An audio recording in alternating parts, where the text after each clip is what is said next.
Keto diet step number 1. Displace, do not replace. One of the most common problems I've seen people run into again and again with diets is they use a scorched earth policy. For example, if somebody is loading up on starch, they basically replace all the meat and all the eggs and fatty food they have been eating with just starch. They have this black and white, either or, all or nothing mindset. Now, you may be thinking that this is a good thing. You may be thinking that this indicates commitment and a firm decision to make a change. That might be true. The problem is when you go through such an abrupt change, your body starts to push back. At first, it's not all that noticeable. But eventually, your mind and your body start pulling you back to your old eating habits. You have to understand that we're all creatures of habit. We've grown accustomed to certain things. We adopt certain lifestyles because they meet our needs at a very deep level. Your weight and your eating patterns are reflections of your personal habits. As you probably already know, changing habits is not very easy. It's definitely not something that you take on lightly. It is no surprise, given this background, that a lot of people who just abruptly change their diets end up going back to their old eating patterns. All that weight that they've lost initially in the early stages of the diet come back. Worse yet, people get heavier.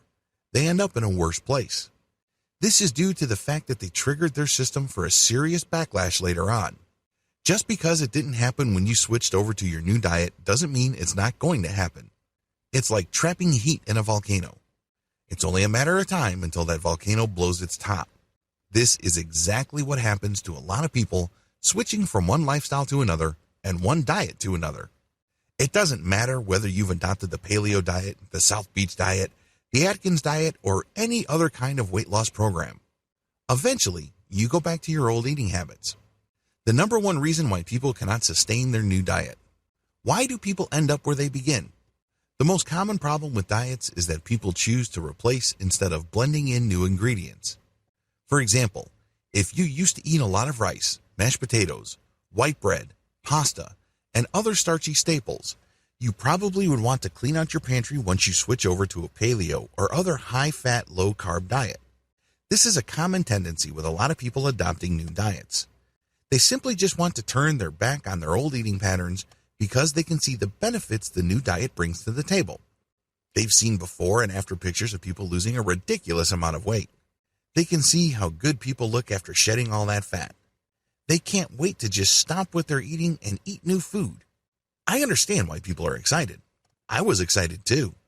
But after seeing myself in worse shape after my diet than when I began, it dawned on me. I began to realize that the reason why I keep coming back to where I started is because I sought to replace all my food choices. I used a scorched earth policy. I would go from eating fruits and vegetables to eating only eggs, avocados, and other fatty foods. After all, I've gone keto. You can say the same for paleo and other diets out there. The problem is this is not sustainable. I was only able to stay on the keto diet when I started to displace food items. What does this mean? Instead of replacing high-carb items on my meal plans, I added high-fat items to my diet. Eventually, I started to lose my taste for high-carb foods. They got displaced by more and more high-fat items on my meal plans. Add, do not subtract. Displace, do not replace. It's all in your head. Remember, the reason why you are displacing and not replacing and adding instead of cutting out large chunks of your meal plan is because you're trying to work with your psychology. When you start taking out dishes from your meal plan, your mind starts feeling left behind.